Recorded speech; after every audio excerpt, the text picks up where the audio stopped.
So my theory is that the Sacred Valley, more so even like Peru in general, and a little bit of South America, is the modern equivalent to India in like the 60s and 70s in terms of spiritual tourism. And now that we're Mm, seeing a major shift into plant medicines and psychedelics, um, there is that's just where it's going to be. It's going to happen here. A lot of people now will go to India and they largely come back unfulfilled. They feel like that wasn't kind of what I thought it was, and it's just kind of this big chaos ball. Um, and that was also my impression, to be honest. I mean, when I studied religion in college, and I went to India for a summer program to study with the Jain community. And the main takeaway for me was, besides being in a classroom when we were doing the more metaphysical and, epistemology and all those topics, but when you went outside and you actually went to the temples and you saw how everything was functioning, you're like, we're not really talking about like the same stuff here. We're talking about at this very philosophical level, but the way it's happening among the average person, the religion is just very different in how it's manifesting. And I think people are picking up on that now. And then in combination with the psychedelics movement, it's South America, particularly Peru and the jungle areas, but the Sacred Valley is really now split between um, ancient site tourism, Machu Picchu and these big sites. And then there's plant medicine tourism with ayahuasca, and then here, Wachuma, the cactus. So And you think so, most of the people that are moving into the Sacred Valley are trying to get in on the tourism industry? not necessarily. So, what's happening is I talked to a realtor not too long ago, and um, a lot of the investment and the houses that are being built and the like the new hotels and things like that, a lot of that's coming from wealthy Peruvians from Lima and Arequipa. Right. But they're investing because there's so much tourism happening on both sides, right? So they're planning that they're going to be able to rent their house that they build to a foreigner who's here to exit modern society and come down here and work with plant medicines for, a year or two, or they're going to Airbnb it to people coming down for ancient site tourism.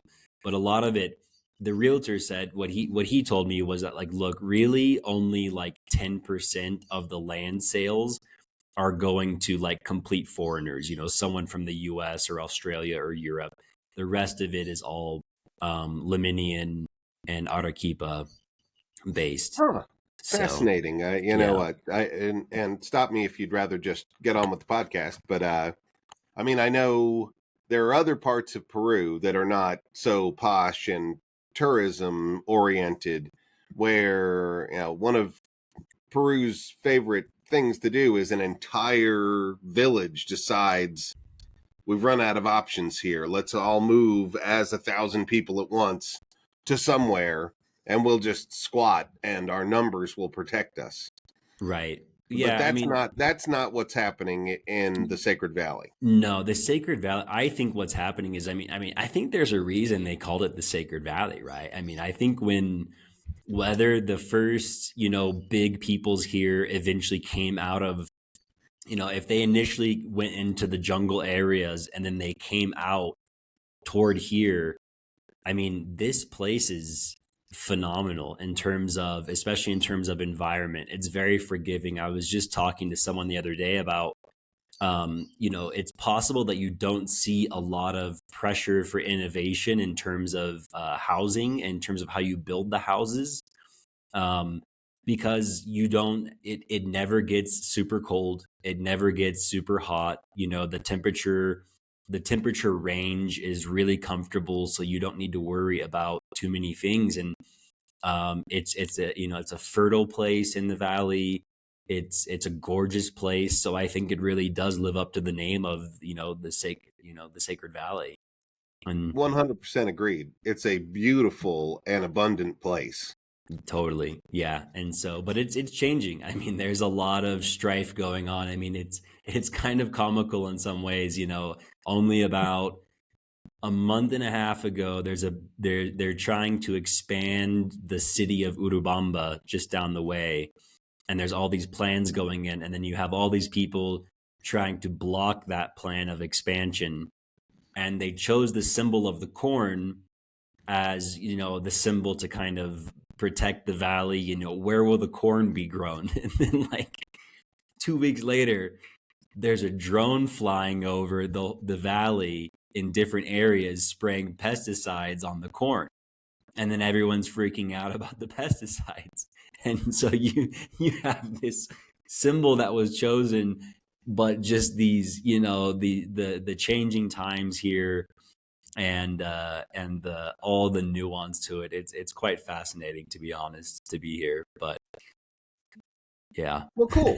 I think it's awesome that you're living there and you're on the ground seeing these changes happen as they do.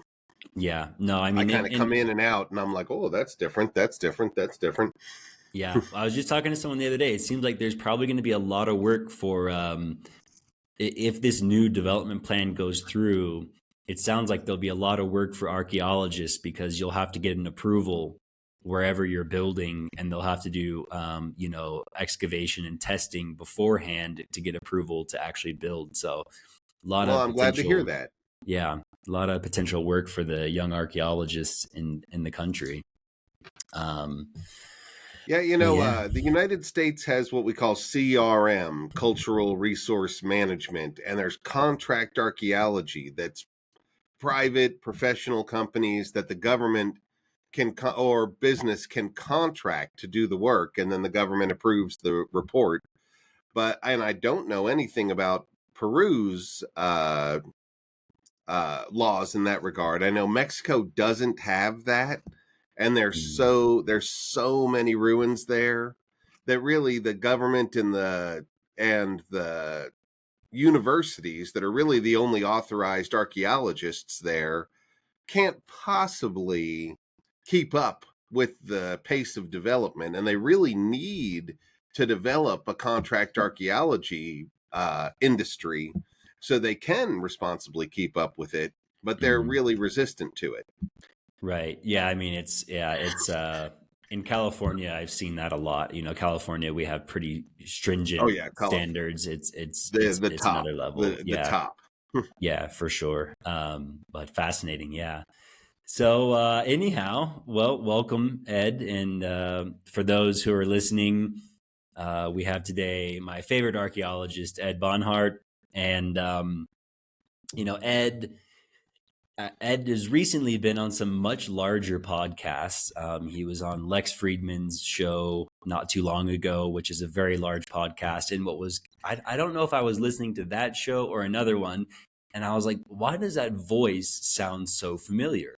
And it dawned on me that I'd been watching his videos probably a couple of years ago on different ancient cultures. And I think I was diving into some Mayan studies a couple of years ago. And there was this person, but most of the time it was, maps and other features and videos that were being shown. And I didn't have a face to the voice. And then I heard the voice and saw the face and realized that it was Ed here that was doing this. And so, Ed, I'll let you go ahead and do a quick kind of introduction for yourself. I mean, you're an archaeologist, but you also, I believe, have your PhD in anthropology, and just a little bit about what you've done in your career so far.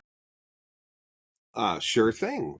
Thank you for inviting me, Justin. By the way, I love the name of your podcast. Justin Sapien is a really cool name. I love it. Thank you. Um, yeah, I'm an archaeologist. I've been working in the field and teaching for over 30 years now. I do have an anthropology degree, though I am an archaeologist. That's a product of really most universities in the United States do not have a separate archaeology department. They have an anthropology department that covers physical anthropology and cultural anthropology. Archaeology, the one I was in Texas, had a folklore one as well. So it's kind of housed under anthropology. Certain universities, it's that's anthropology is housed under sociology and then subdivides down. So yeah, I have an anthropology degree, but archaeology is part of anthropology. Actually, I have an unpopular opinion that archaeology is really just a technique to unearth things. And the second we start thinking about them or analyzing them, we're in a different field. We're a cultural anthropologist now, or we're a historian, or we're a physical anthropologist, or even a chemist. So Right. That makes that's not a perfect. popular opinion at all, because that kind of prevents us from getting National Science Foundation grants, which are vital. Uh-huh. Interesting though, because I mean, to your point, it's true of as soon as you add the thinking to it, because you can't be thinking about it without thinking about a culture and a people and all those things. So it Right. makes perfect sense. You got another hat on. The other ugly side of that, of my opinion, is that archaeology is not really science because it's not a repeatable experiment. When we dig things up and pull them out of the ground, we can't just have somebody come and replicate exactly what we did, because archaeology by its nature is destructive. We take the best Mm, notes we can, if we're being responsible, and take photos and use all the technology we can to record it. But from the moment we unearth it, that is now the world going forward's opinion and analysis of that, because it's gone. And right. because it's not a repeatable experiment, I think that's, one of the cornerstones of science. So I personally lean towards everything we can do that's called non-invasive. I think that unless totally necessary, we should never put a shovel in the ground, because we destroy what we find. Exactly. So that's really interesting. Do you feel like with technological advancement and changes on that front that it is in a way trying to become more scientific, or that it can never really be like you're saying because it's so site specific in that way? Well, I think that lots of science is applied to what we unearth as archaeologists, but the archaeology itself is a technique to unearth things that we will then analyze. And we are getting, we're putting more and more science to it forever than ever before. The way we can analyze soils for things that we call phytoliths, that are these tiny little fragments of vegetable matter. We used to never have a prayer of doing that. The process of trying to figure out how old corn is and where it was first cultivated used to be, if we didn't find a dried up little corn cob somewhere in a dry cave, we didn't know. But Mm, now there's these chemical techniques we can use on, what to the layman looks just literally like a pile of dirt. But we can find all sorts of things out about that dirt that we never used to be able to do. We never even dreamed we could do that. So, how many archaeological contexts that could have told us all sorts of things about agriculture and diet, were, thrown out. Now they're in a mm. mixed context. When we excavate it and throw the big pile of dirt over there, now we don't really have the stratigraphy to make the argument. Right. So it's kind of a burden of the time when the technology emerged, and you can't necessarily go back to old sites and use all the newest technology because it's been changed so much already. Exactly. I'm a bit of a Star Trek nerd, so I'm always, envisioning what could we do 100 years from now, and is what we're doing right now in this very important site preventing, you know, uh, mind changing technology applied. Wow, that's interesting. That's important because it's the reality of what's going to happen, of what's already happened. Wow, that's fascinating. Yeah, I was even when I was doing some research on Morai, which you probably know as a site here in the Sacred Valley, and yeah, it's very fascinating to see the pollen studies and things because that site, for most of the time, they've assumed that it was, or the prevailing theory was that it was a agricultural testing site and that you had all these terraces, but from my reading, there's a very comprehensive book going through, and they're saying like, look, there's no way this was an agriculture site for so many different reasons. One of them being the pollen.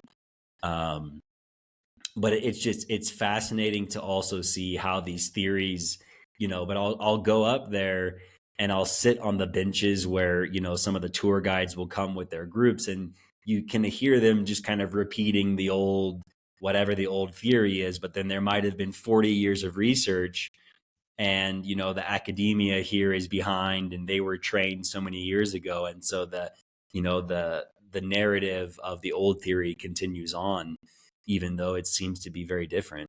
That's another funny thing about archaeology. When I first got in it as a student, I naively thought, well, I'll just be a scientist and that'll be free of politics. I found out I'm neither free of politics nor really a scientist. Uh, but a big name is associated with a lot of the work there. Who's Gary Urton? He did his dissertation on the nearby community of Misname, I think it is. Misnamai or something like that. Yeah, something like Misamai, that. yeah. But he did a lot of neat archaeoastronomy there, but it was also connected to that ancient site.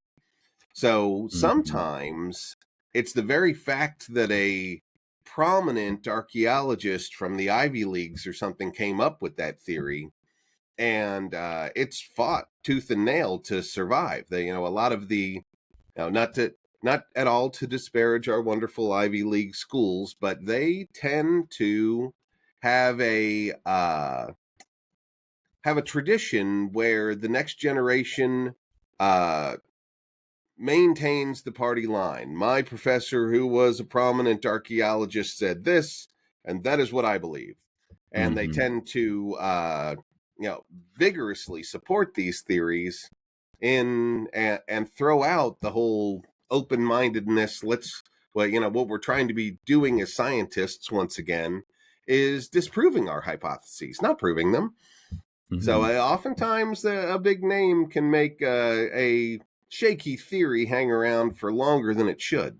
Right. This is an interesting topic. I'm actually currently in the process of writing a book, and this comes up a lot. Is just even beyond Ivy League, right? It's just it seems to be a human phenomena, right? To have a paradigm, right? There's no way you can walk through this world without having ego consciousness that necessarily mandates a worldview or an ideology, a paradigm that is oftentimes mostly unconscious. And so, do you, in your experience, because there's some people who would say that, like, look, actually, most of the time we don't change our minds. You just have to wait for a certain number of generations to die off, and then the next generation finally has new ideas based on their experience. Do you find people change their mind enough in your fields? Well, I think my personal experience, I gravitate towards those that are open-minded. So I tend to work with those that are of that ilk and not the other folks. But you're absolutely right that, and I there's a humanness that I have great sympathy for. Here's, a guy like me spends, 40 years of his life researching, coming up with hypotheses and then publishing them. It hurts to think that you're, as an old guy, some young whippersnapper comes in and trashes everything you thought you knew for your whole career, and you're looking to go to the grave as just another guy who was wrong. Yeah. That hurts, and I understand how people could fiercely defend their legacy, basically, in that regard. I Yeah, also it's think you're absolutely right that it's not just archaeology; it's everywhere in our world today that this medical science has allowed people to live for a lot longer, and we are crowded with old people with antiquated opinions about a great many things, and we are kind of sitting here waiting for them to give up the ghost so we can move on with some more open-minded and modern thinking. yeah, no, for sure. I was yeah, it's a wild time to be alive with how old you can become, and the fact that you can still vote, for future generations with just very old ideas that have not been updated. It's an interesting thing. But the freedom part of me says, well, I mean, if you're alive, you should be able to vote. So how could I, say, well, once you hit this age, or, well, we're going to test you for, a certain degree of Alzheimer's, and if you hit a threshold, then we're taking away your right to vote. I mean, I don't see that as being any way helpful, but it's very disconcerting to see the amount of people who are cognitively impaired who are still allowed to vote today. Yeah, there's the few of them that have actually obtained office, but Right. For sure. but let's veer away from Yeah. politics quickly. But it is also a weird irony that the old are the ones who finally realized how important voting is. The Mm. younger folks think, well, we got plenty of time to change the world. I don't need to mess with that. I'm doing my thing.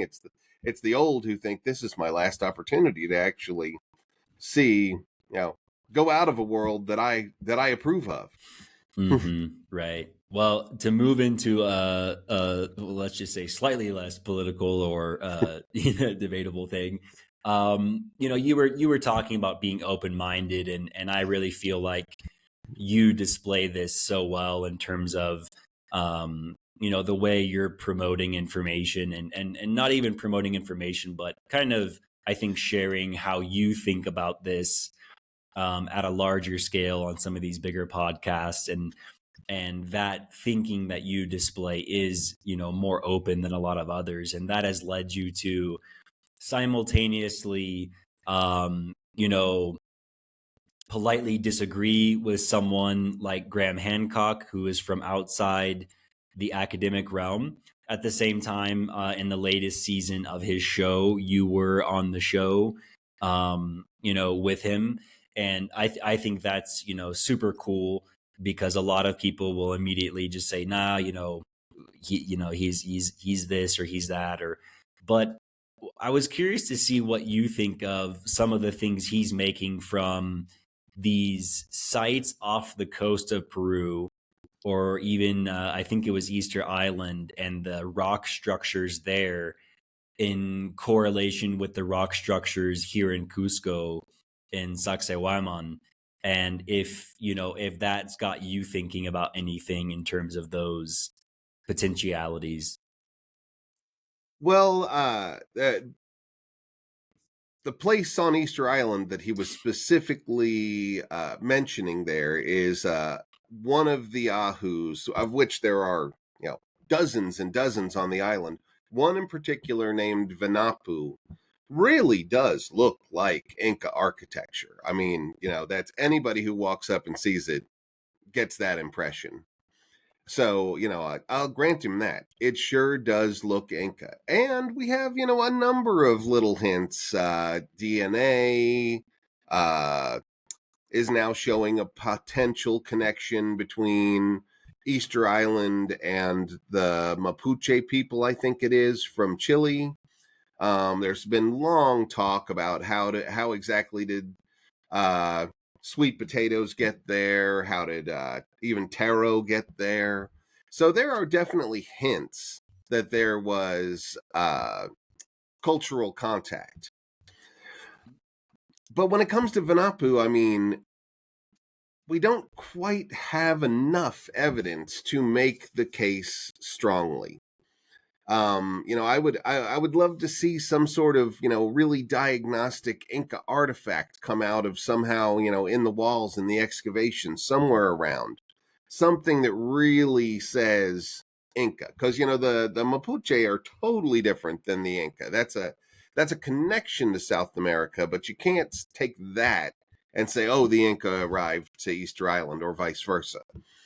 And Graham Hancock is a journalist, and he frequently prefaces what he says about things like that with, "I don't really have the evidence to say so. I just have a gut feeling that this might be true." And I mean, honestly, that's his prerogative. I'm not the keeper of archaeology, and neither are any of my colleagues. Some of them think they are the keepers, but they're not. It's my attitude is it's for humanity, and that everybody ought to be able to chime in as they please. I don't like the ones that promote thing or say things that can be used to disparage or discriminate against cultures or people, ancient or modern. I tend to push back on those because I think it's rude. But my teacher was Linda Sheely, who was the person who broke the Maya code of hieroglyphics. And she didn't do it alone. She did it in a big group, and she invited all sorts of diverse people through her whole career to come in and be part of the conversation. And what she said to us again and again in class in graduate school was, none of you guys or me are really going to be the ones that make the paradigm shift, because we're poisoned by all the things we read and all the things we think we know and all of the hypotheses we've come up with. It almost always comes from someone outside the field that has a fresh new perspective and perhaps, an expertise that we are totally blind of. And so I always take that to heart. I think that alternative, even outlandish theories have their place in the discussion. Most of them will be discounted. I'm a big believer in the truth always floats to the surface. It may take centuries, but it will. And Mm-hmm. so there's no reason to be rude or shun folks that are coming up with alternative ideas. I think that actually, in the end, that's where the paradigm shifts almost always come from. Right. Now, that being said, I do commiserate with, and I feel it myself, my colleagues, and I, the 100th time somebody asks if it's aliens, you get a little pissed off. I mean, yeah. Yeah, and I think that what I noticed, because just to relate to that, is living here in this sacred valley, and given that you have a lot of psychedelic use going on and experimentation, um, I noticed that my frustration with the alien talk really comes out of a deep boredom. It's just like I just don't care anymore. Like it's boring, and I think we're all missing the point. I actually made a post one time. I said, um, you know, aliens are boring, ancestors are cool. And it's pointing to this idea that we have this just continual idea that previous humans could not have done these things that we're looking at. Therefore, it must have been alien, right? There's no way they had the intelligence to do this. And it's really kind of an immediate degradation of these ancient cultures by just going, well, it must have been alien because they had this, advanced intelligence. And it really, though, for me, it just becomes very boring. I find it boring, and I Me don't think it's what's too, at happening. some level. Though, I mean, on a outside of archaeology, I think the possibility of aliens is totally cool. I'm fascinated just like everybody else is. But I'd bring up 2 points here. One, directly to what you were just saying, that people say like, well, it's impossible that these people, primitive people, could have done this. Had to be aliens. You ever notice how nobody ever says that the Greeks were helped by aliens? It's just the Inca and a variety of other brown people.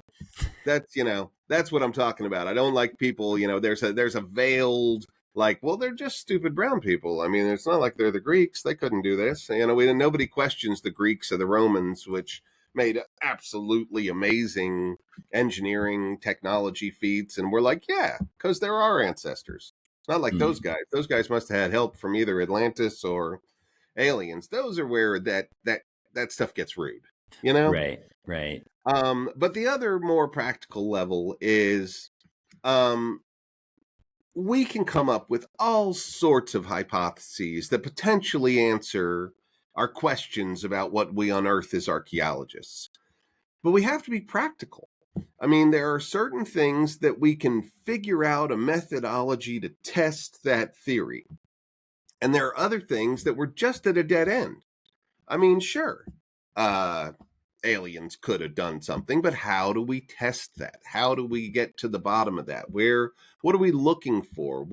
And at what point do we fail to find any of the evidence that we might think of, a spaceship buried under Machu Picchu or something, that we have to say, well, it's not there.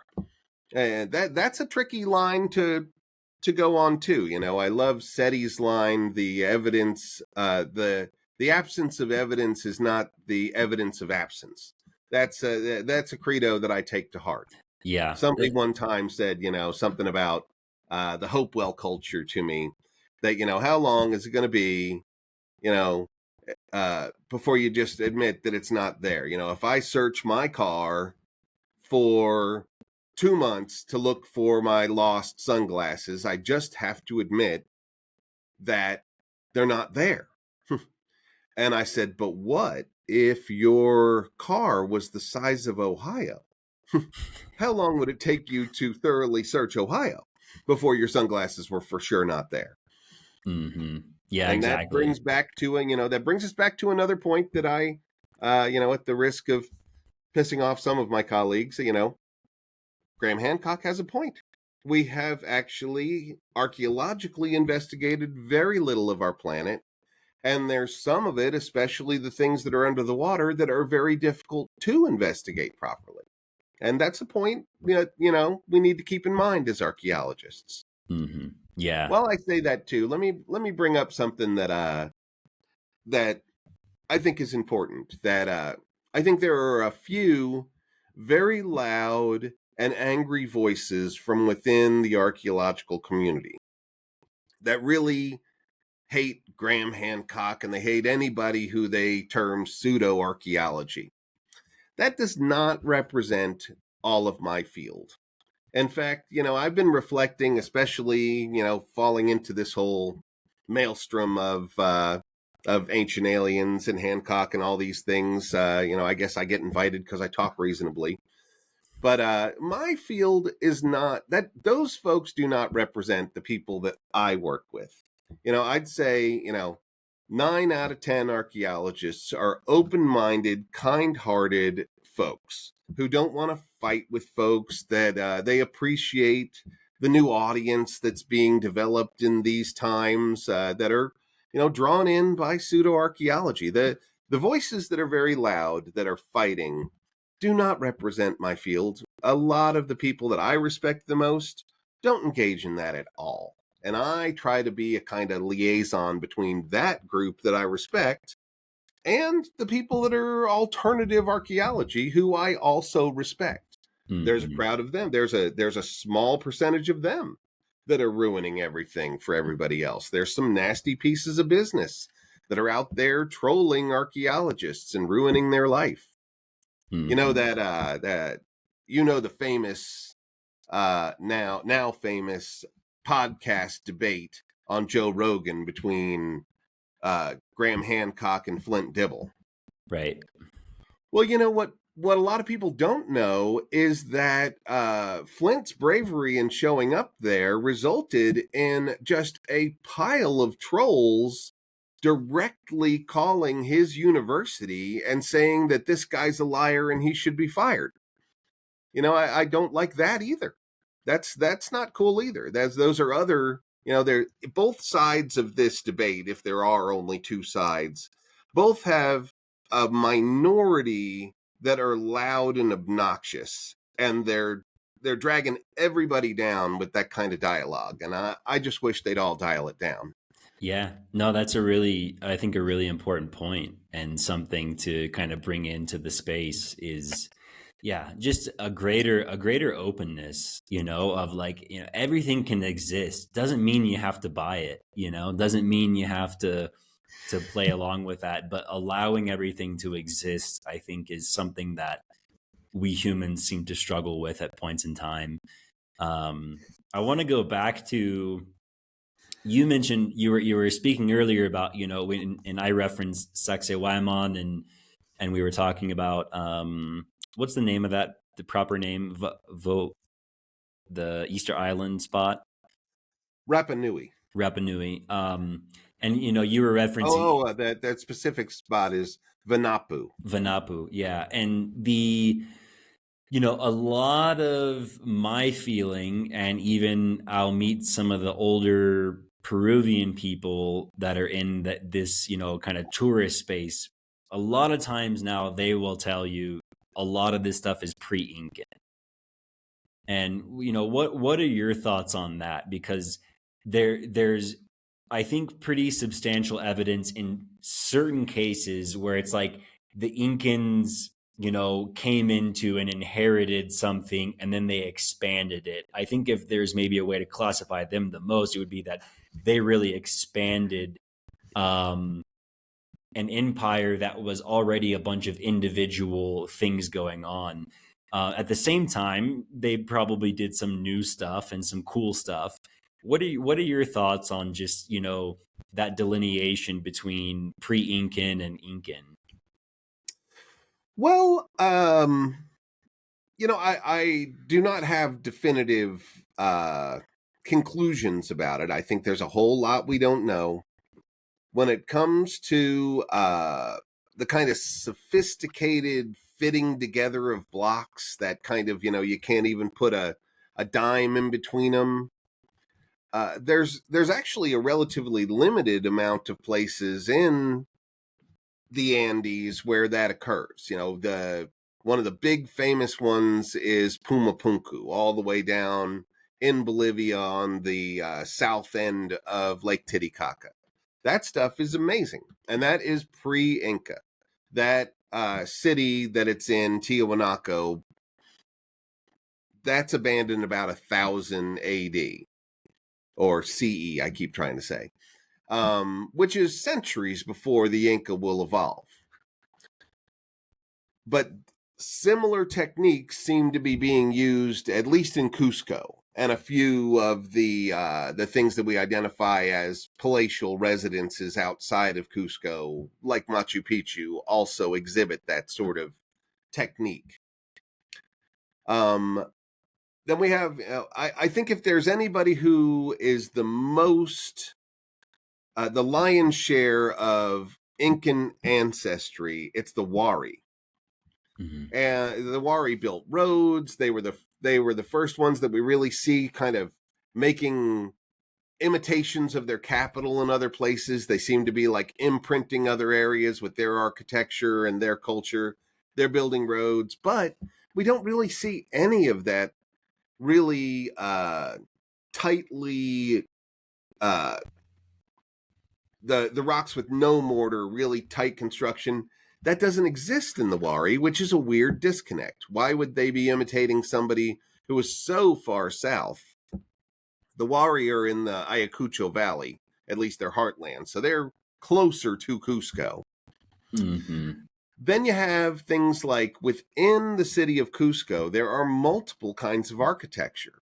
Some of it's kind of just run of the mill. It's kind of cobbles, and there are actual places where there was mortar. That's it. That's Inca.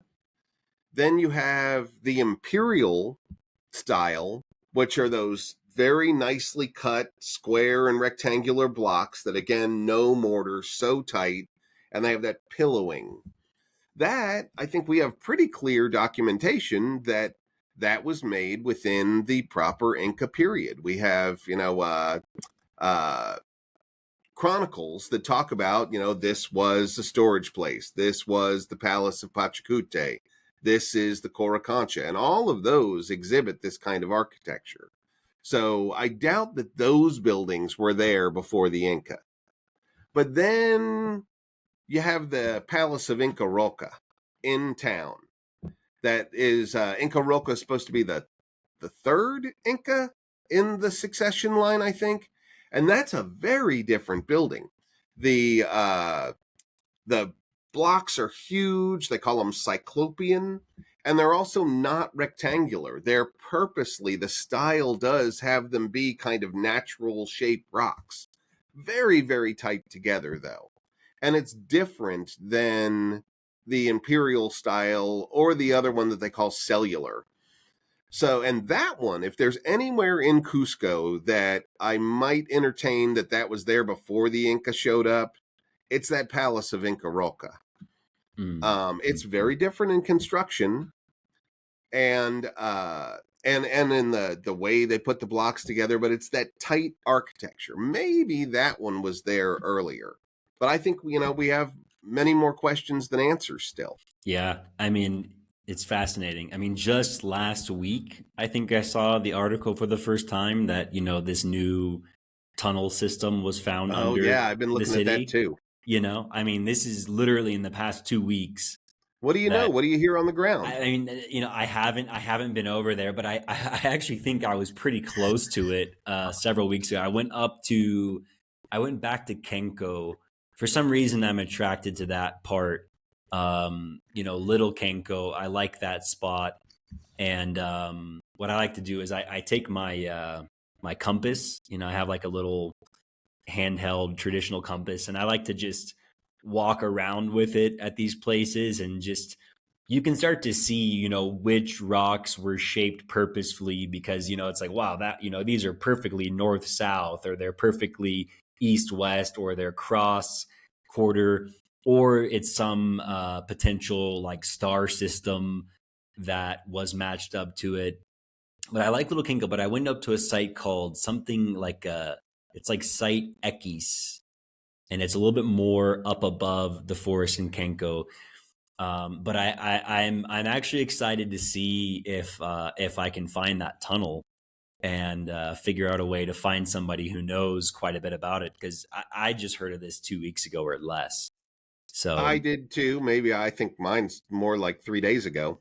So mhm. I'm, but I become very, hesitant to jump on the bandwagon too quick. I wait for the other shoe to drop, wait for other archaeologists to chime in, wait for the reports to be publicly available and the actual photos. They nowadays, like I was looking at one of these reports that said, "Oh, they found these tunnels," and it had a picture, but it had a picture that showed a tunnel with water flowing through it, and the top was a keystone arch, not a corbel arch, but a keystone arch, which does not exist in Inca architecture. That doesn't happen until the Europeans show up. So right off the bat, I'm asking myself, is that a picture somebody put in this report because they didn't know what they were talking about and they just needed a picture of a tunnel in Cusco? That one looked like the sewer systems underneath. There's the big Safi River runs through Cusco. Now it's all underground. But in the past, the Inca did the same thing. It was underground, under the city, but they hydraulically had it push up in certain places to create fountains. So I've Mm. never been in that little tunnel. I've seen the opening of it. When you go from town and you start switchbacking up to Saskatchewan, there's that first big turn and you see the river. That's the Safi River, and it's going under the city. And I wondered to myself, did somebody just take a picture of the modern sewer system? That's definitely like if that is actually Inca architecture and there's a keystone arch, they're missing the headline. Yeah. The headline is, holy crap, they had a type of architecture that we had no idea they had. But it's Hmm. probably that the picture was just poorly chosen. It's frustrating. The internet is a double-edged sword. It tells us so much information, but it also tells us so much bullshit. Right. Yeah. Well, I mean, the odds are, I mean, I can just see it right now. Whoever is writing the article quickly searches any image that is somewhat potentially applicable and throws it in there. So, like you're saying, it's kind of hold back the excitement until the actual, articles and research Let's comes get some out. peer review. Let's Yeah. get some peer review in there. I always wait, before because I have, in the past enthusiastically like, wow, look at this new discovery, and then it's not true, and then Hmm. I have been part of the problem at that point. If I believe it and say it, then I'm part of the problem. Yeah. So Totally. it's a tough one. Hmm. It's a tough one. So I sure hope they've found those tunnels, but the story has that potential. They've been looking for these tunnels forever, and they've been talking about them since the Chronicles. They've been saying there are these huge tunnels that go everywhere. Nobody's ever found one. Is this really our moment, or is this just clickbait?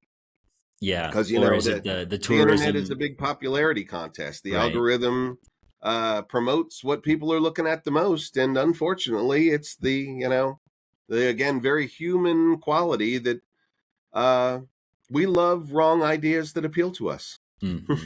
And you never, I mean, you always have, tourism is the industry here, so getting that out is never a bad idea for stimulating some more travel in the economy here. But Right? one question that I have for you is just looking though, given that every site across the world is unique, but there are the concurrent themes. What do you feel like is kind of some of the core themes that connect all these different places, if that's even the case? Oh, I am a fan of kind of a theory of parallel human development, in that we as humans share more in common than we have our differences. That's where anthropology's really at shines, in my opinion, when it's not showing us how different we are, but how similar we are. In that regard, I love the work of Joseph Campbell. Mm. Joseph Campbell doesn't really get into the nitty gritty of, oh, this pyramid looks like this pyramid, so they must be the same people, or what, what's up with everybody carrying a handbag? That must be connections to cultures. That he doesn't do that sort of stuff. Instead, he talks about like, he does the power of myth and the hero with 1,000 faces. He has a theory that he promotes where humankind tends to tell the same sort of stories through myth, and that they're parables that are very comparable. And he does not suggest that they all came from one superculture a long time ago. Instead, he just illuminates the hero's journey. I love that stuff, and I do think that he has a point there. And that there's things we do as humans that are part of our evolutionary development, that are steps along the road that at certain junctures look very, very similar, Right. So but they are this not necessarily cultural contact. I personally, and it's a theory, not a fact at all, I think that there is something inside all of us, regardless of time period or skin color or any of that stuff, that that occurs to us that we do on our road as a species evolving. Right. So this idea of the to separate them out would be that this idea of, well, everything is coming from cultural contact that we don't know about, and it's transmitting across cultures throughout time, and then it appears and that's why it looks similar. Or this idea of there seems to be some sort of emergent phenomena where just the natural emergence in the human experience leads to people in completely separate places coming up with eventually very similar ideas in the way they look in terms of mythology, and that's just like this emergent phenomena that comes about. And so you're saying that you do like the emergent idea of that for some reason evolutionarily it can pop up in very disparate places without any contact and look very similar in its nature. Yes, I am. Though, let me, hedge that bet a little bit and say that I think both things, they're not mutually exclusive. I think diffusionism is also a force, especially when it comes to the old world. I think that a lot of ideas diffused, and a lot of cosmology, ideas of, where we are in the universe and what the universe is, diffused over long periods of time. I think there's a lot of those things where linguistics is a good example. We really we have all these languages on the planet today, and linguists reconstruct languages that no longer exist by using core words that languages share in common. In the modern times, we can point to Romance languages. You've got Italian and French and Spanish and a handful of other ones that all share words that push them back into their origin was Latin. And nobody on the planet besides some priests having fun talking Latin anymore.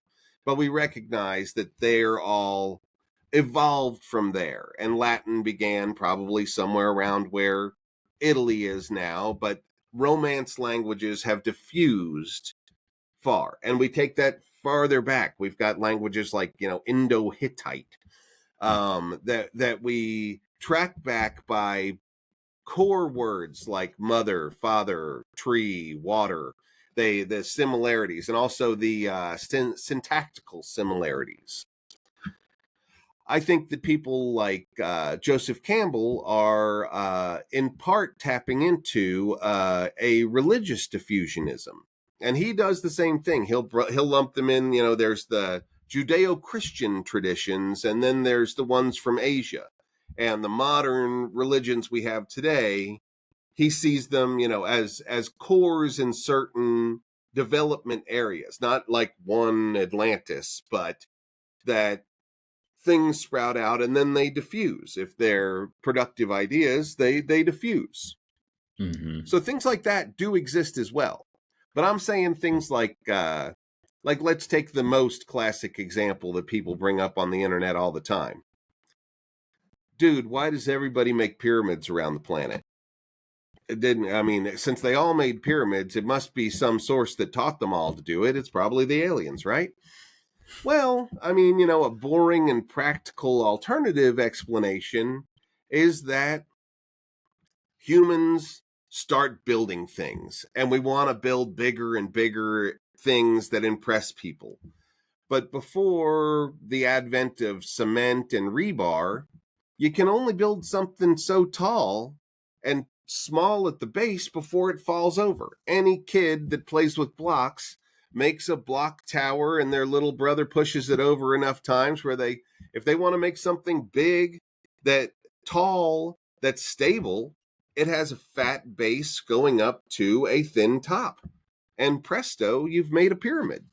And so I think that the boring explanation of why there's pyramids all over the planet is that was the tallest, most structurally stable thing you could build before the advent of things that could cement or weld things together. Mm-hmm. Mm-hmm.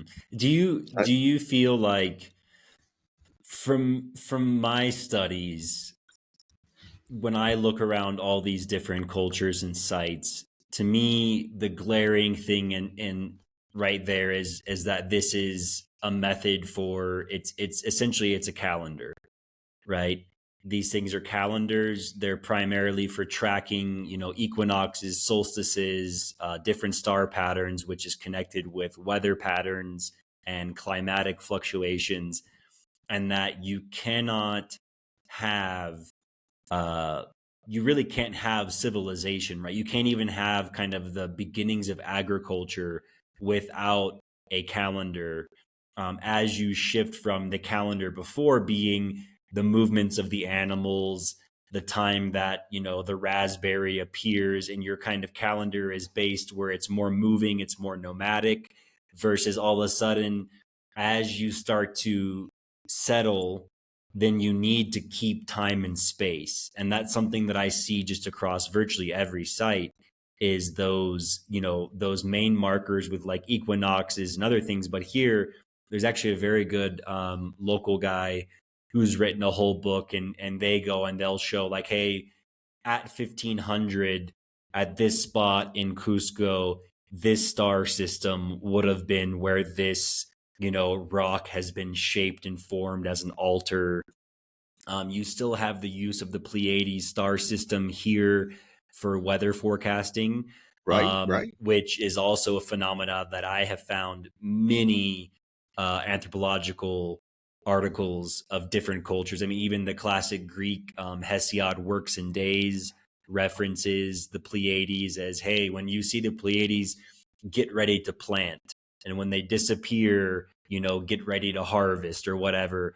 And then there's Southeast Asian cultures that reference the Pleiades. And so this is something that I just see way too often, but also just makes common sense if you want to like literally just start to keep time. What do you make of that? Well, there's a lot to unpack there. I'll start with the Pleiades. Yeah, the Pleiades are fascinating. I mean, many cultures are looking at them. Um, they're a unique cluster in the sky, and they're productive. They do tend to rise in the summer months when agriculture's there.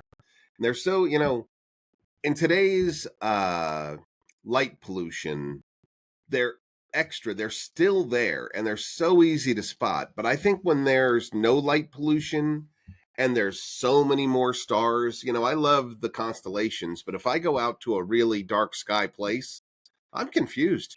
I can't find my constellations anymore. But I always see the Pleiades, and I kind of I cling to the Mm. Pleiades because if I could just find the Pleiades, then I'm oriented and I can find my other constellations in those thousands of stars and the Milky Way that shows up. So I don't think it's difficult to understand why the Pleiades was something that every sky watcher came up with or, noticed and incorporated in what they were thinking. I think at the start you were saying, pyramids are connected to orientations that are astronomical.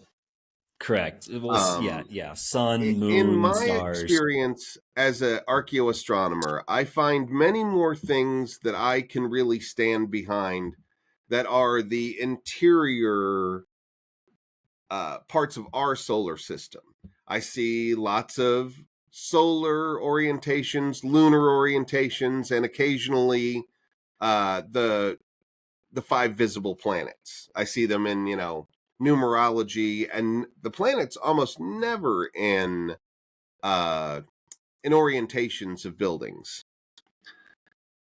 I think that if I try to put myself in the shoes of an ancient astronomer who doesn't have all of our knowledge that we're in a solar system and yada yada, that we're revolving around the sun, I'm looking. Most of the Americas does what's called horizon-based astronomy. When they're doing their calculations or orientations of buildings, it's about when things rise and set on the horizon. So you're orienting them to either sunrise or sunset, or not even sun's loaded comment. Rise or set, because planets, of course, and the moon can rise at night. Um, but you quickly see that there's a very few things that are dancing in front of a unified curtain.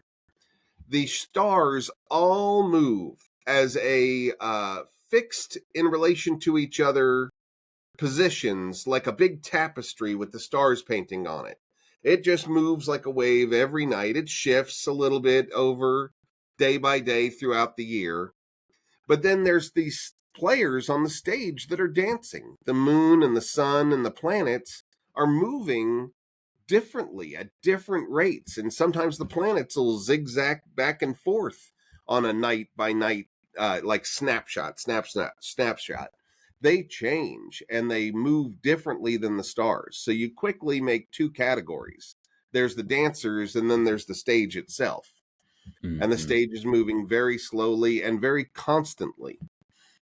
So, in my personal experience, I find it's really hard to make an argument for orientations of buildings about the stars.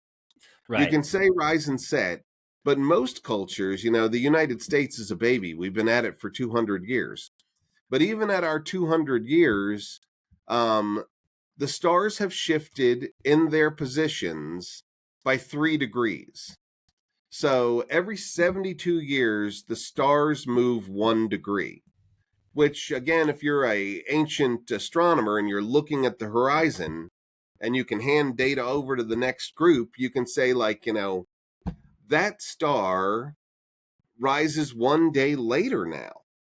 But the planets and the sun are still doing the same things. They're closer to us, and they're not part of that precession. We call it the precession of the equinox. Mm-hmm. So when making an argument about a position of a star, we have to be within, 72 or 144 years. Once you get up to, 3 degrees, then you're off enough where you're undermining your own argument. Right. And if I saw things like, the Maya existed for centuries, if I could find just one example where Maya set up a pyramid, you know how they love to make their pyramids like Russian dolls?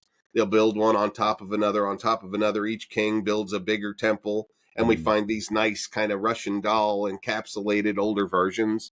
I wish those things would just tilt, just to 2 degrees or so every time and just keep up with the star. That would be a great argument that they're actually tracking stars with this orientation. The Right. last thing I'll say before I'll let you ask another question is I'm a mapper.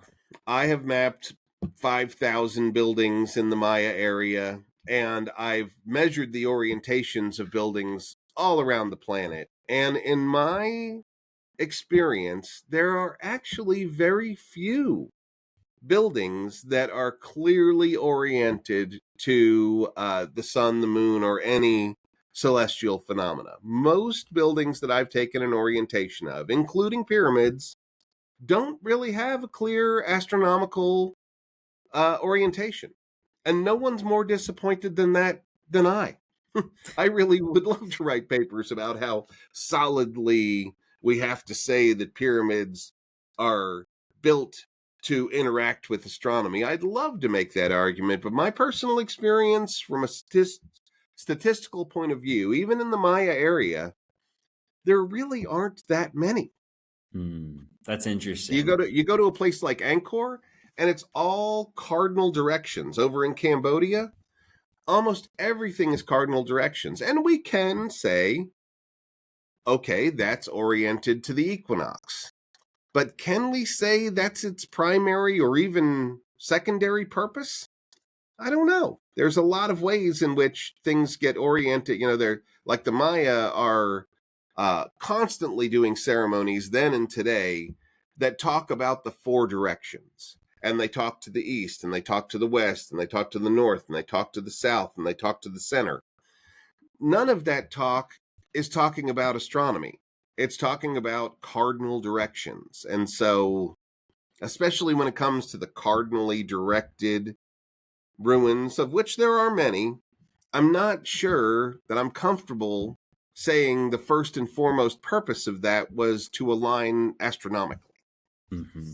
Would you say though that like out of all the thousands of buildings, that particularly what might be considered like the ceremonial sites are typically like sun, equinox, solstice oriented, or is that not the case either? It's either not really clearly statistically the case, or more likely, we don't understand what they were doing yet. Mm-hmm. Like take the site of Palenque that I made a map of, and I did exacting maps of every major temple in Palenque. Um, the truth is, very few of them line up astronomically. We kind of do, cartwheels trying to figure it out. The Temple of the Sun, great example, but it's funny. It's really not oriented to any of those phenomena directly. It's actually oriented to, we think, nadir passage, the day that the sun goes perfectly under our feet. But inside the temple are these magnificent tricks of light and shadow that happen on all the solar stations, the equinoxes, solstices, and zenith, and we think nadir too. But it's interplay. The building isn't actually oriented Right. to those. They've made it interact with the shadows of another uh, temple, the Temple of the Cross, to create light and shadow tricks. Mm-hmm. Yeah. But that was a really convoluted way to it's to get at it. I mean, that's why we didn't realize it until this generation. It's not just as simple as its orientation. Yeah. But there's lots of buildings there. There's the North Group, nothing. The well, actually, the North Group might have had a winter solstice orientation, but there's most of the buildings. Let me just concisely say, most of the pyramid and temple-like buildings in Palenque do not have anything we clearly recognize as a astronomical orientation. And God knows I've been looking for my whole career. Right. Okay. Yeah, that makes sense. And it also makes sense to, I guess, in my mind, even like, yeah, how you're describing. I mean, it may not be the case that the building itself is oriented, but the building is being used as a tool to then do the measurements via light. There's a lot of places where light's coming through a hole, even in Peru, I think there's some sites where that's happening, but yeah, it's curious. I just have. So in the case of Palenque, we definitely have that, but it's one temple. It's the Temple of the Sun. And we called it the Temple of the Sun long before me and my colleagues figured out all of these neat tricks of light and shadow inside it. But in retrospect, it's got a big panel in the back that show the band they're standing on says the sun at horizon, the sun at horizon, the sun at horizon, the sun at horizon. They're like repeating, this is an astronomical temple. And it makes sense. All the pieces are beginning to fit together now, but that's one temple. Yeah.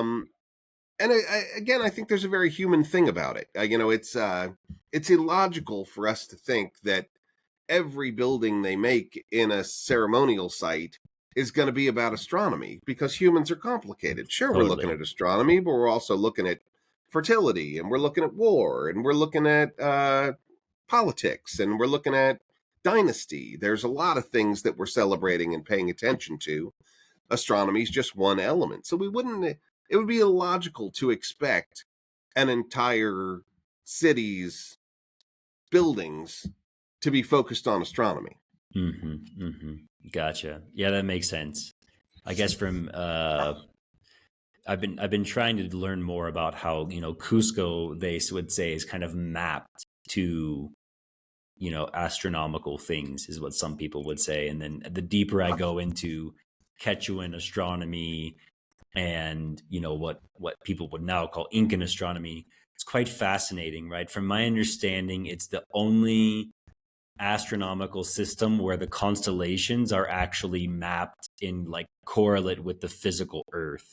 So for example, like the Greek animals and beings that you see are more of just abstract ideas to tell a story that the sky is telling, right? Or to hold a story, you're kind of using the stars. Whereas here, there's very distinct correlations, and I've been able to track them myself, which is, when the toad appears in this position or whatever, you start listening because you can actually start to hear the frogs here on the earth start to kind of wake up, and they can tell you about the coming weather for the rainy season. And depending on how vibrant are they in the months leading up before, right? Are they really talkative? Maybe it's going to be a big rainy season. Are they less talkative? Maybe it's going to be more drought. The toad and the snake go together, which it's also interesting because in all the WhatsApp groups here, it's only during the rainy season really that I've started to see people of like, hey, there's this snake in my house, is it poisonous? And there's only really one serpent species in this area. It's mild, it's very mildly poisonous apparently, but you see it coming up as the rainy season comes, and the snake and the toad are linked to the rainy season. And of course, the snake is going to come look for toads because it's an easy prey source. The llama, their gestation cycle is linked, right, with like the amount of time they're pregnant and where that constellation is, and where it's moving.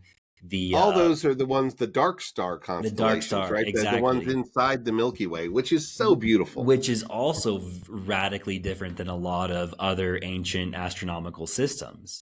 It's They very say that the different. Milky Way is more brilliant up there in the Andes, and that's why they saw it so much clearer and envisioned those constellations. But Totally. what you're saying is so neat, and things that you only, only a guy like you would know that because you live there and you see the seasons.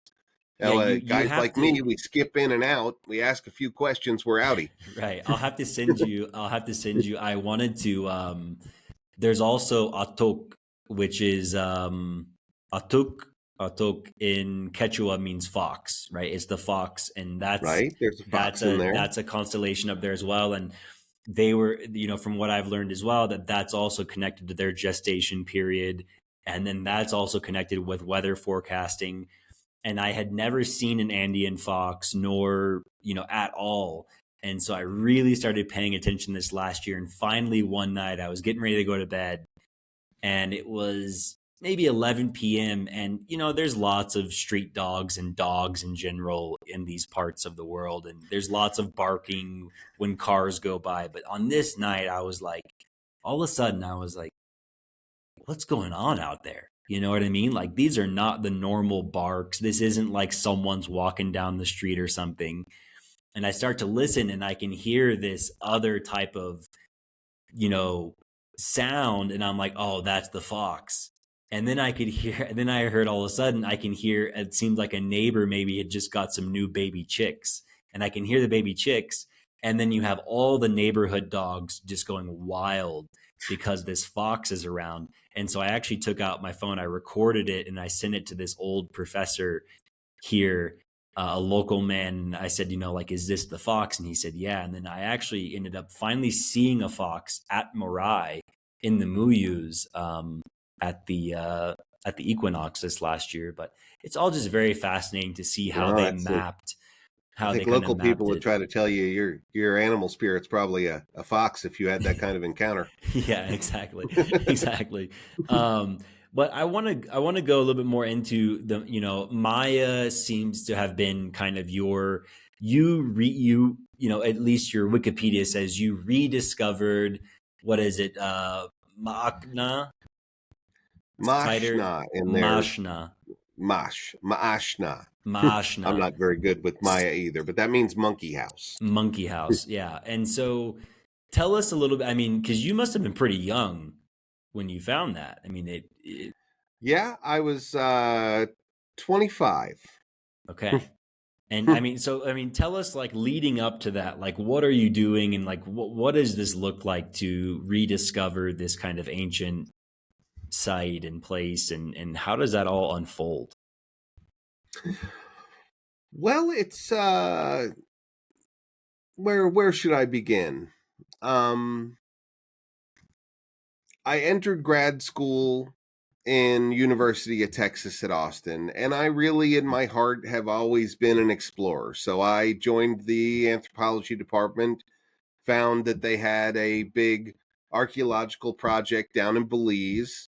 They were excavating a few sites that they had found along the one dirt road that went through this huge territory. But this was a great opportunity to be an explorer like I had always dreamed of being. So I signed up to be the guys that would cut into the forest deeper looking for new things. And spent the first season just me and one other graduate student with our machetes, making every mistake that we could possibly make, getting stung by every bug and ripped up by every tree. But I went back the next season, back to Austin, Texas, where I lived, and I ordered all the topography maps of that region. And Mm, I just looked over them I mapped out where we had already been and said, well, this is a totally unexplored territory and we could go anywhere. But can I find a place that I think that would be good territory for a Maya city? What are their criteria? What do they need? Well, they're farmers. They're going to need some fertile land. They're going to prefer being near rivers or creeks because that way they can, make irrigation and they can control the flow of water into crops. I also was full of Linda Sheely in my ear talking about triadic forms and how they were connected to the 3 hearthstones that are both astronomical, but they're also the core of Maya life. In every little house has a hearth with 3 big stones and the Komal in the middle.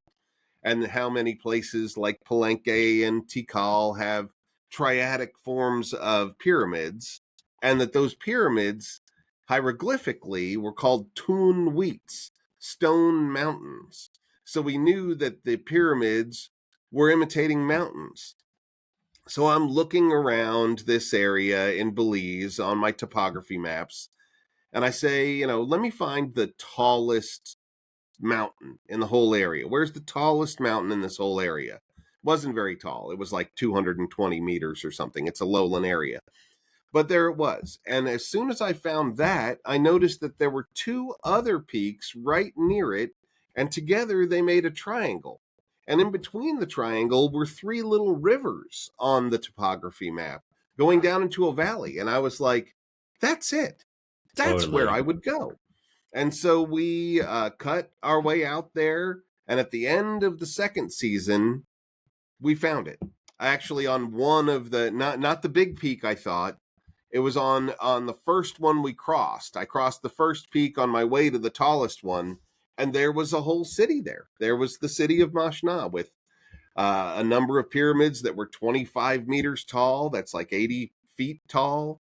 Ball court, big plaza, something that looked like a palace, stela, a big reservoir.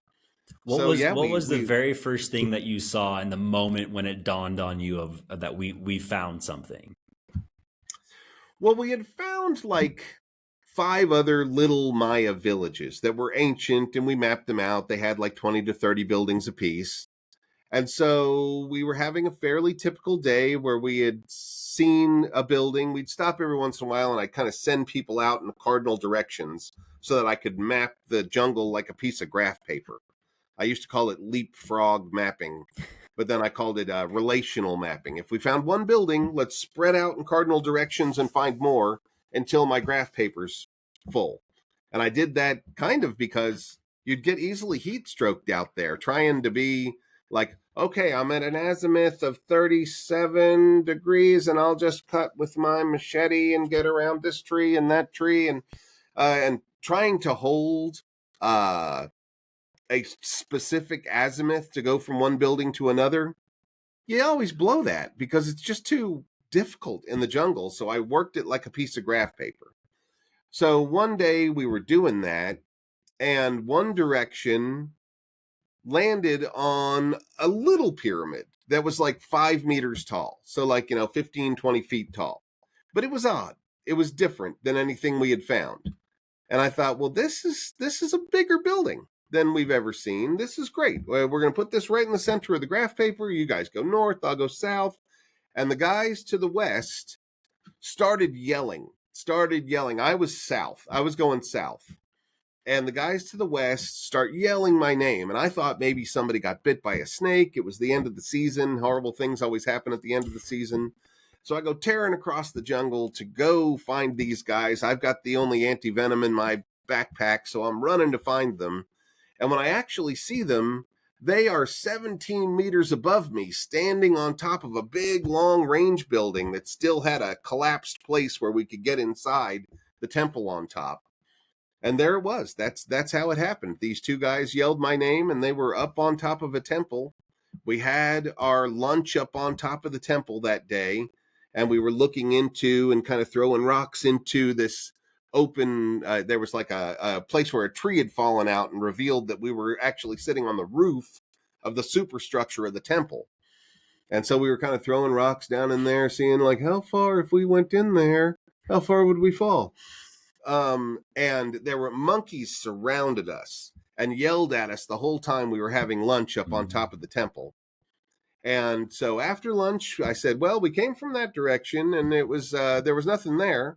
So let's go further west. And we landed into this big plaza, and I sent people out in my cardinal directions again, and somebody yelled pyramid and somebody yelled ball court. But all the time the monkeys were stalking us, and they were yelling and yelling. And that's why I called it Monkey House, because it was their house and we were intruding it. Uh-huh. Wow.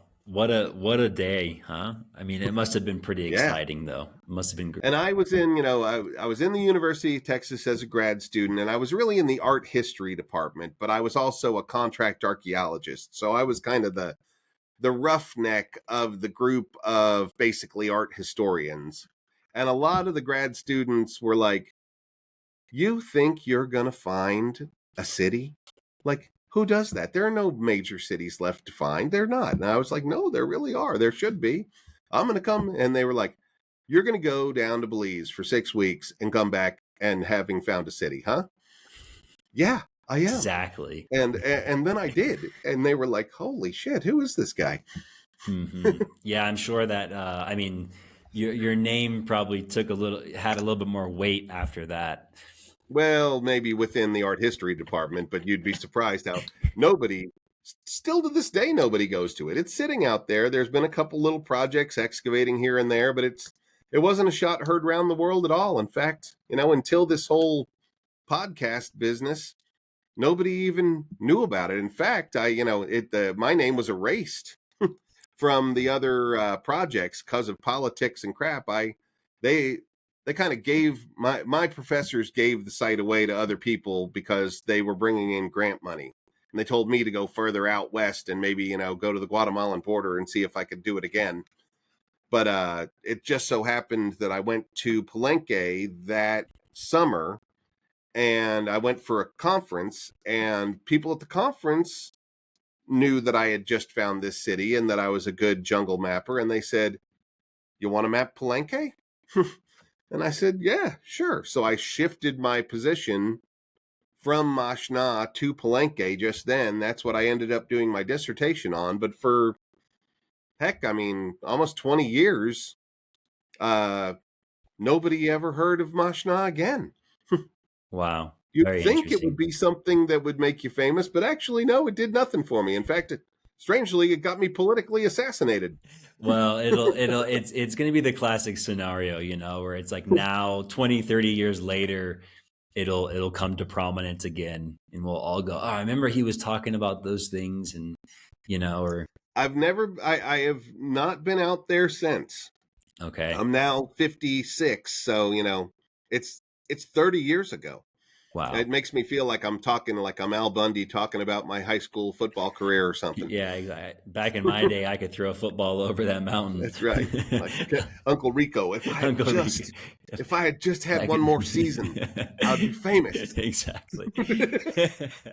I mean, wasn't there? I want to ask you this because you probably know about this, and I couldn't go too far into it when I found it. But wasn't there a young kid who thought he found some Mayan places, and he was looking at maps and stuff? Have you heard about this? I remember that going down, and I don't think he had actually found the Right. buildings he thought he had. That was kind of a tragedy because, people really can make discoveries on Mm-hmm. Google Earth. It has happened. It will happen again. It's great. But that kid kind of like got swept up. Somebody, wrote an article and it went out there, and then he was wrong, and there were trolls who hounded him. And I think in the end, that was a smart and passionate kid who got stomped, and Yeah. I didn't like it. I didn't Yeah. like how it left a bad taste in my mouth. Yeah, no, for sure. But I mean, originally when I found it, it was like I was under the impression of like, oh, he actually did find something, and I was like, this is super cool. This is really, really neat. Because I mean, like you're saying, it will happen. It's not. Let's see if I'm getting sunny over here. Yeah, it's not that it can't happen. And that, I mean, in essence, it's what you did pre Google Maps, right? I mean, you looked around and thought, where would I be if I was Mayan, and then you find certain topography things, or the geography in combination, and then you just kind of go and take your best shot. And so it's very interesting because that potential is there. But I want to move to. I have some questions around um, particularly Mayan society and how it collapsed. And there's lots of theories around that. I personally think it's quite Well, I want to be sensitive to this because it's not to disparage or to like a lot of people will take things very quickly and try and use it against people in some way. But there's also a large, for lack of a more precise term, myth. Well, I'll use the word fallacy that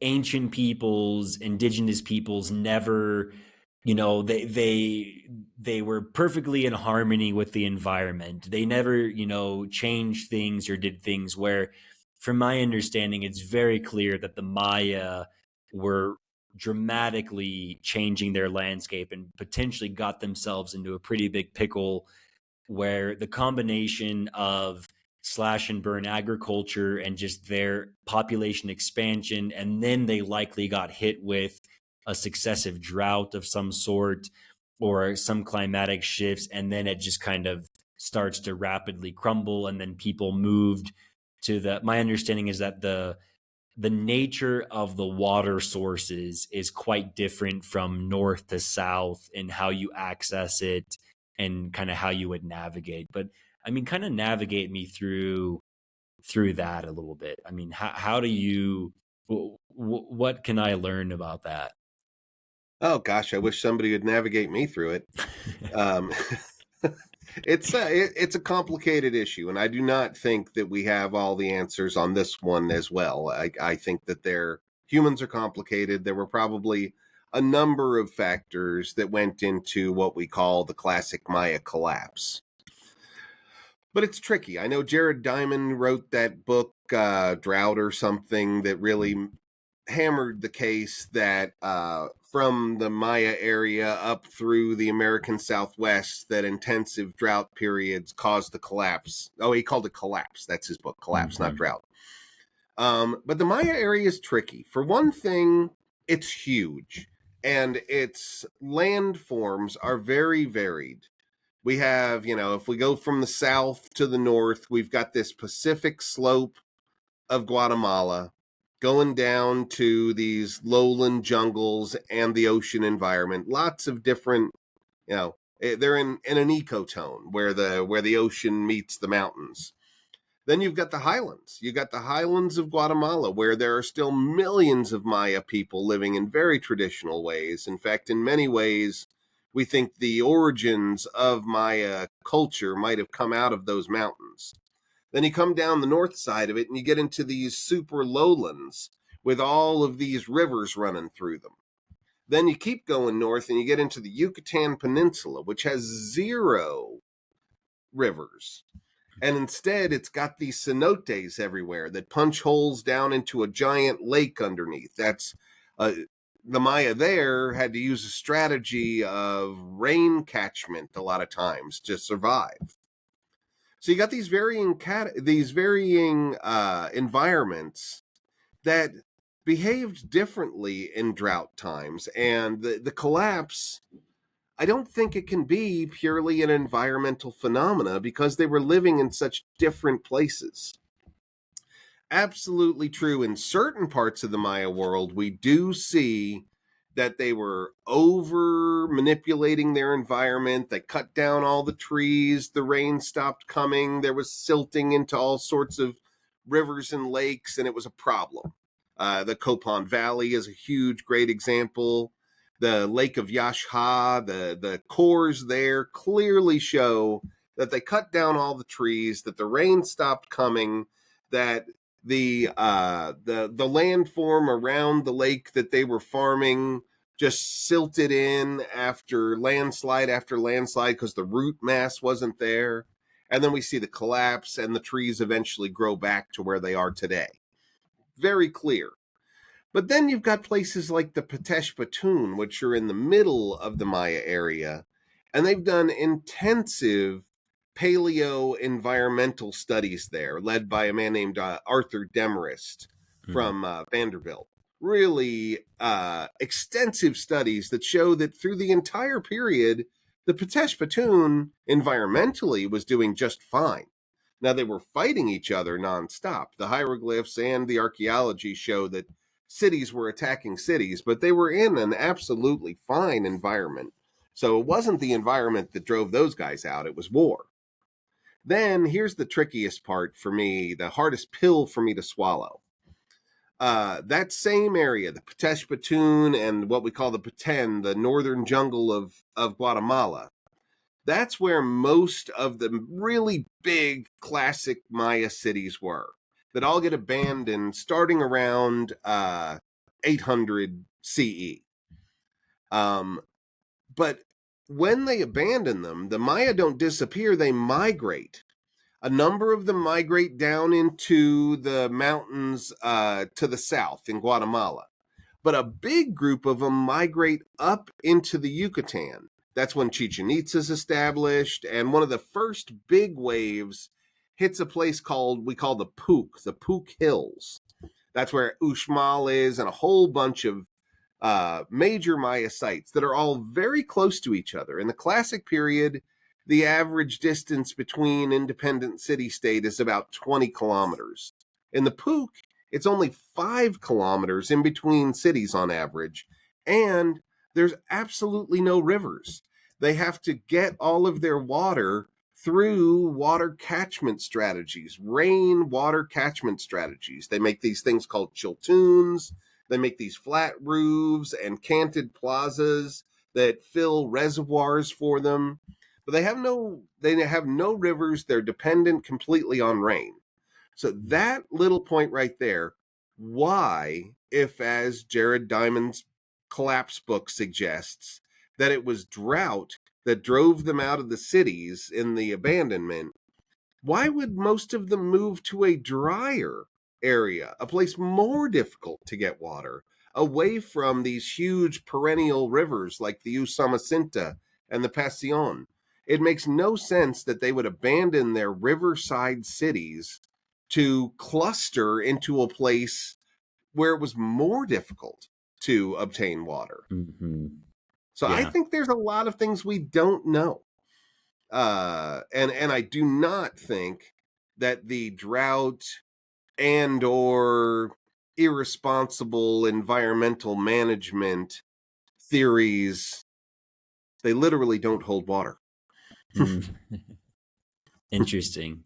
Yeah, it's very interesting to see the very clear evidence that there was lots of environmental impact, and at the same time, though, then it gets very nuanced and confusing with where they disperse to, and that, It, you it, know. it, it explains the abandonment of certain areas, but we can't use it as a blanket explanation for the Maya collapse, which happened to every environment. Mm-hmm. In fact, it was wider than the Maya. It was all the way up into central Mexico. Teotihuacan falls, all the Zapotec sites fall. There's a huge upheaval all around Mesoamerica, which is part of Jared Diamond's argument. And And as I say, his argument makes good sense, and we have evidence for it in certain environmental niches, but it fails to explain a lot of other ones. mm-hmm. So this is when you say that other areas are collapsing, that's in the same time frame. Yeah, Mm. the same time that the Maya abandon all their cities, just before them, Teotihuacan gets abandoned. Just after them, we get into this thing called the Terminal Classic, where new cities are sprouting up in central Mexico and in the Maya area. Like the for Oaxaca and the Zapotec, who are an underappreciated massive civilization. Monte Alban falls. Monte Alban had been the primal city for 1,300 years, and it falls right at the same time. Fascinating. Wow, interesting. Ed, how much more time do you have? Oh, I can give you 10 more minutes, and then I got to hit the Okay. bathroom before I have another conference call. Okay. I was going to say, let's take a quick like bathroom break and then come back and we can finish up. Is that okay? I'm about to piss my pants. You go right ahead. I'll Okay. I'll hold my bathroom break till All the right. the next I'll one. be Go right right back. ahead. Thank you.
All right.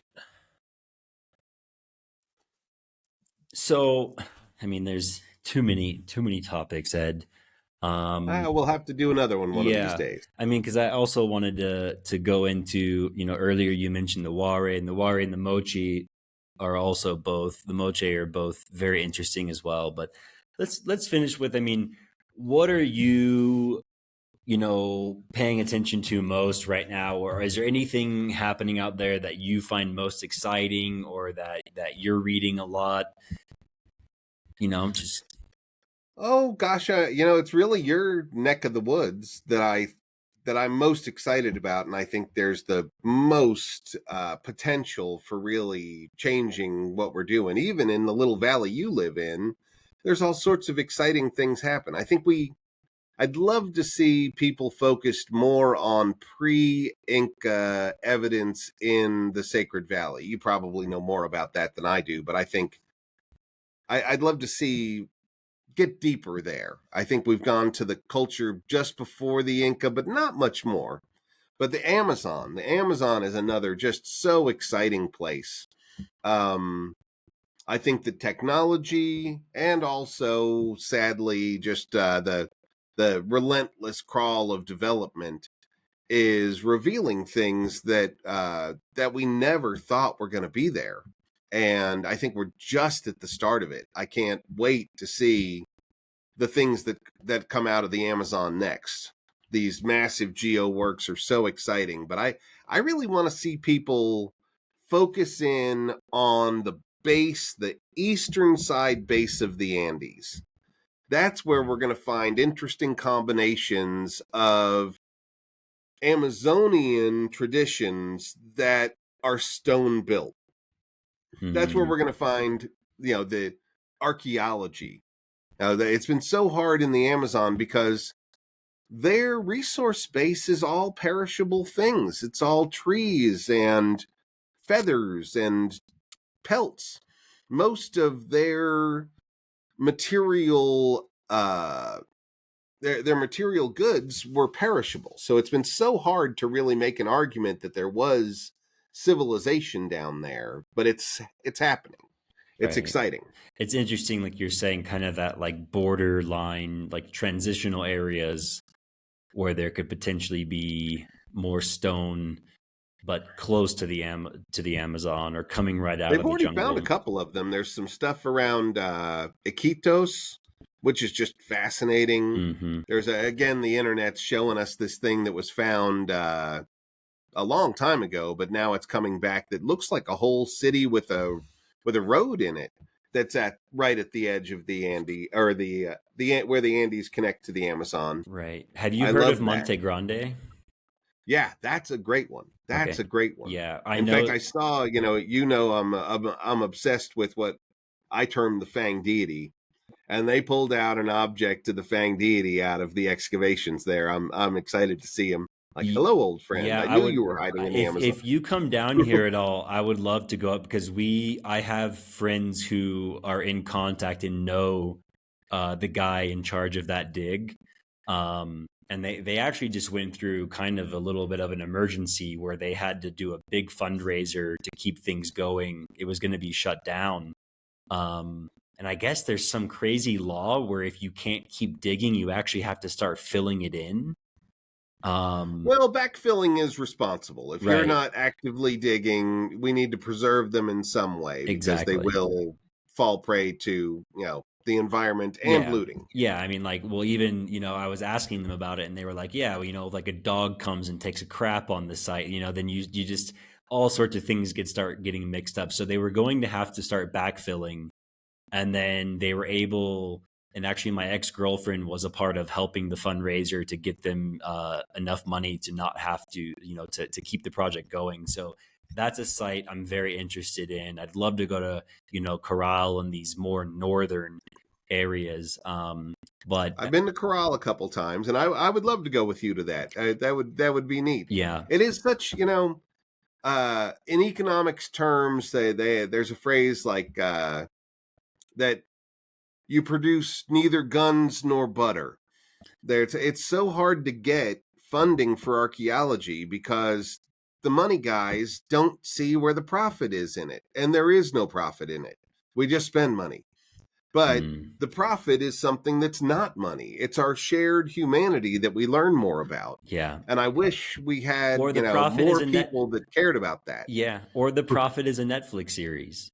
It's getting Yep. into Or the media. tourism. Yeah. Or tourism. I just read an article that Ruth Sade over there at Corral is having a hell of a time. Her funding has been slashed. It's so hard to protect the site. There's hardly any tourism there. Every time I've been there, I'm the only person there, and Wow. surprised the heck out of the guard that I even showed up. Sounds And so fantastic, now though. they're falling prey to looting and robbery, and they just don't have the staff to protect it.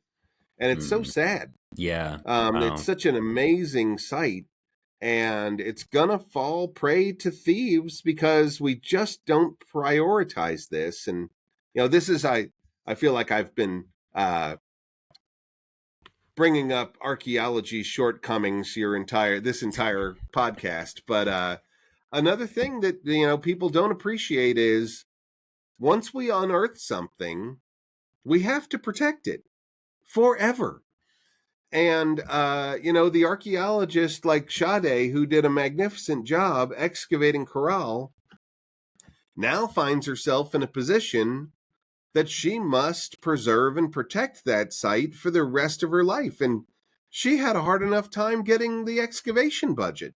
Finding a budget to protect and preserve these things now that we've opened them to the air, it's a huge challenge and something that archaeology suffers from. It's hard enough to find the money just to make the exciting dig when we promise everybody, oh, give me the money, we'll find a king, there'll be jewels and treasures.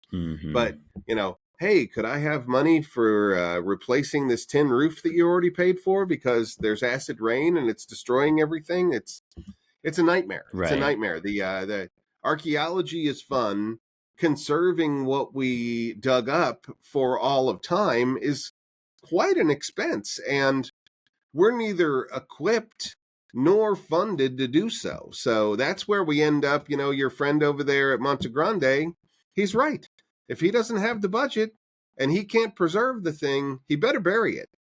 Because that's the only way that we archaeologists end up protecting what we've excavated, unless we get a huge conservation budget, which is way harder to get than an excavation budget. Yeah. Well, I honestly think I'm quite bullish, Ed. I think we can figure some things out. I think there's a whole new wave of the younger generation, and just the way people want to spend their money, and crypto, and the fact that you can make a documentary and get it onto large platforms and generate revenue that could be dispersed in different ways. I do think we can come up with some solutions for some of these challenges. Well, That'll I be love it, interesting. Justin. Lead the charge. Lead us home. Yeah, we're going to figure it out. One last thing. Have you been to Marai?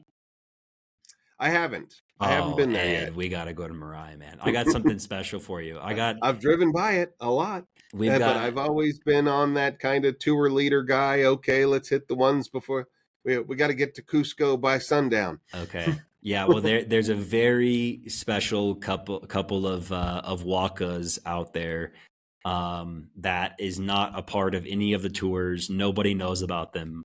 That I was able to find with a friend last year, and so I would love to take you out there, because there was a recent, someone just sent me an article not too long ago of, I don't know if it's in Europe somewhere, but essentially it's like ancient carving maps into the rocks where they were doing like mapping. One of these rocks is that. One of these rocks is actually awesome. a carved map of the way that the watershed in that region is working, but it's just a big rock that's not a part of tours. No one takes you there.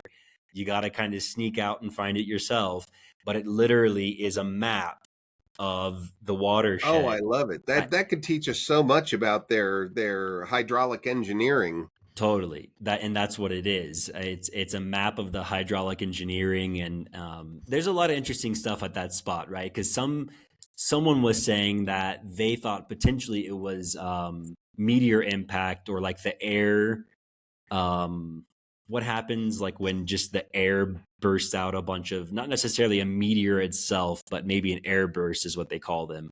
But Okay. no one has ever studied that area for meteor impact.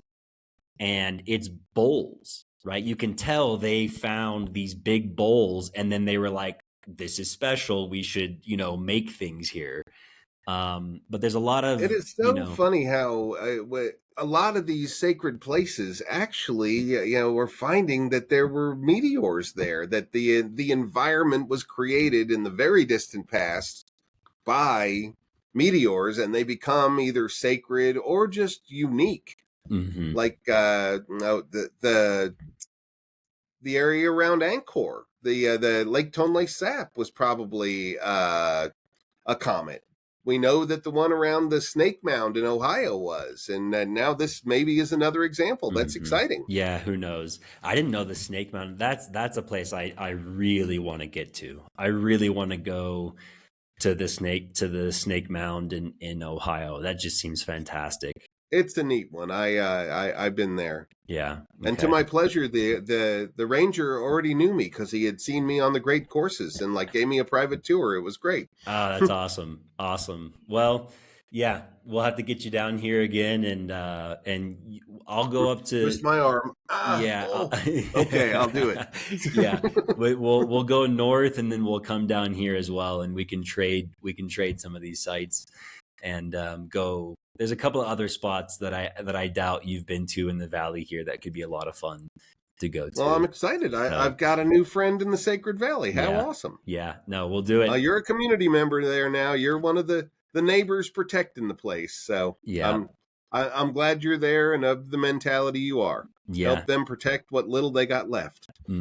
Yeah, for sure. And yeah, thanks to you. I mean, it really is, for me, it's really exciting, but also just kind of nice for someone who wants to learn about these other cultures to have someone like yourself to be able to lean into. And like I said, I was watching the YouTube videos of, you explaining the Mayan calendar and stuff, and it's just like, when else could I have access to, someone with so much knowledge in this way, and to explain it so clearly that you do. So just a lot of appreciation, and thank you for that. And Well, thank you so keep much. it rolling, man. We need it.